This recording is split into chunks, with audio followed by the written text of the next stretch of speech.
Pride and Prejudice, by Jane Austen. Chapter 42. Had Elizabeth's opinion been all drawn from her own family, she could not have formed a very pleasing opinion of conjugal felicity or domestic comfort. Her father, captivated by youth and beauty, and that appearance of good humour which youth and beauty generally give, had married a woman whose weak understanding and illiberal mind had very early in their marriage put an end to all real affection for her. Respect, esteem, and confidence had vanished forever, and all his views of domestic happiness were overthrown. But Mr. Bennet was not of a disposition to seek comfort for the disappointment which his own imprudence had brought on, in any of those pleasures which too often console the unfortunate for their folly or their vice. He was fond of the country and of books, and from these tastes had arisen his principal enjoyments. To his wife he was very little otherwise indebted than as her ignorance and folly had contributed to his amusement. This is not the sort of happiness which a man would in general wish to owe to his wife, but where other powers of entertainment are wanting, the true philosopher will derive benefit from such as are given. Elizabeth, however, had never been blind to the impropriety of her father's behaviour as a husband. She had always seen it with pain, but respecting his abilities, and grateful for his affectionate treatment of herself, she endeavoured to forget what she could not overlook, and to banish from her thoughts that continual breach of conjugal obligation and decorum, which, in exposing his wife to the contempt of her own children, was so highly reprehensible. But she had never felt so strongly as now the disadvantages which must attend the children of so unsuitable a marriage, nor ever been so fully aware of the evils arising from so ill-judged a direction of talents. Talents which, rightly used, might at least have preserved the respectability of his daughters, even if incapable of enlarging the mind of his wife. When Elizabeth had rejoiced over Wickham's departure, she found little other cause for satisfaction in the loss of the regiment. Their parties abroad were less varied than before, and at home she had a mother and sister whose constant repinings at the dullness of everything around them threw a real gloom over their domestic circle.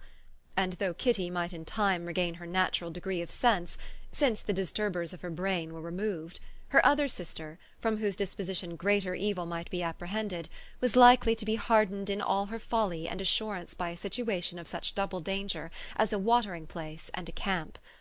Upon the whole, therefore, she found, what has been sometimes found before, that an event to which she had been looking forward with impatient desire did not, in taking place, bring all the satisfaction she had promised herself. It was consequently necessary to name some other period for the commencement of actual felicity, to have some other point on which her wishes and hopes might be fixed, and by again enjoying the pleasure of anticipation, console herself for the present, and prepare for another disappointment.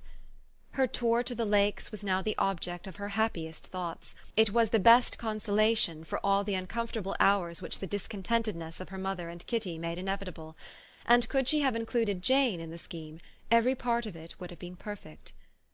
"But it is fortunate," thought she, "that I have something to wish for. Were the whole arrangement complete, my disappointment would be certain. But here, by carrying with me one ceaseless source of regret in my sister's absence, I may reasonably hope to have all my expectations of pleasure realized. A scheme of which every part promises delight can never be successful, and general disappointment is only warded off by the defence of some little peculiar vexation." When Lydia went away she promised to write very often and very minutely to her mother and Kitty, but her letters were always long expected and always very short. Those to her mother contained little else than that they were just returned from the library, where such and such officers had attended them, and where she had seen such beautiful ornaments as made her quite wild, that she had a new gown, or a new parasol, which she would have described more fully, but was obliged to leave off in a violent hurry, as Mrs. Forster called her, and they were going off to the camp. And from her correspondence with her sister there was still less to be learnt, for her letters to Kitty, though rather longer, were much too full of lines under the words to be made public. After the first fortnight or 3 weeks of her absence, health, good humour, and cheerfulness began to reappear at Longbourn. Everything wore a happier aspect. The families who had been in town for the winter came back again, and summer finery and summer engagements arose. Mrs. Bennet was restored to her usual querulous serenity, and by the middle of June Kitty was so much recovered as to be able to enter Meryton without tears, an event of such happy promise as to make Elizabeth hope that by the following Christmas she might be so tolerably reasonable as not to mention an officer above once a day, unless by some cruel and malicious arrangement at the War Office another regiment should be quartered in Meryton. The time fixed for the beginning of their northern tour was now fast approaching, and a fortnight only was wanting of it, when a letter arrived from Mrs. Gardiner, which at once delayed its commencement and curtailed its extent. Mr. Gardiner would be prevented by business from setting out till a fortnight later in July, and must be in London again within a month, and as that left too short a period for them to go so far and see so much as they had proposed, or at least to see it with the leisure and comfort they had built on, they were obliged to give up the Lakes, and substitute a more contracted tour, and according to the present plan were to go no farther northwards than Derbyshire. In that country there was enough to be seen to occupy the chief of their 3 weeks, and to Mrs. Gardiner it had a peculiarly strong attraction. The town where she had formerly passed some years of her life, and where they were now to spend a few days, was probably as great an object of her curiosity as all the celebrated beauties of Matlock, Chatsworth, Dovedale, or the Peak. Elizabeth was excessively disappointed. She had set her heart on seeing the Lakes, and still thought there might have been time enough. But it was her business to be satisfied, and certainly her temper to be happy, and all was soon right again. With the mention of Derbyshire there were many ideas connected. It was impossible for her to see the word without thinking of Pemberley and its owner. "But surely," said she, "I may enter his county without impunity, and rob it of a few petrified spars without his perceiving me." The period of expectation was now doubled. 4 weeks were to pass away before her uncle and aunt's arrival, but they did pass away, and Mr. and Mrs. Gardiner, with their 4 children, did at length appear at Longbourn.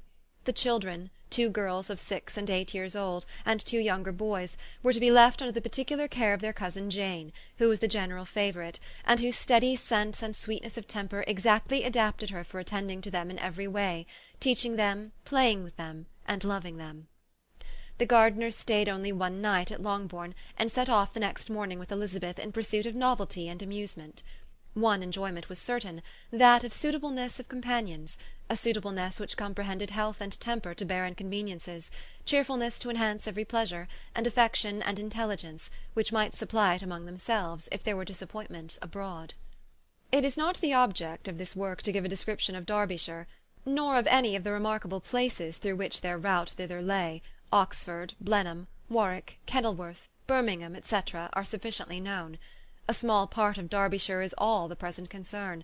To the little town of Lambton, the scene of Mrs. Gardiner's former residence, and where she had lately learned some acquaintance still remained, they bent their steps, after having seen all the principal wonders of the country, and within 5 miles of Lambton, Elizabeth found from her aunt that Pemberley was situated. It was not in their direct road, nor more than a mile or 2 out of it. In talking over their route the evening before, Mrs. Gardiner expressed an inclination to see the place again.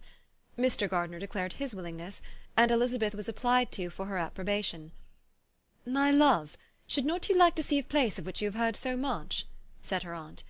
"A place, too, with which so many of your acquaintances are connected. Wickham passed all his youth there, you know." Elizabeth was distressed. She felt that she had no business at Pemberley, and was obliged to assume a disinclination for seeing it. She must own that she was tired of seeing great houses. After going over so many, she really had no pleasure in fine carpets or satin curtains. Mrs. Gardiner abused her stupidity.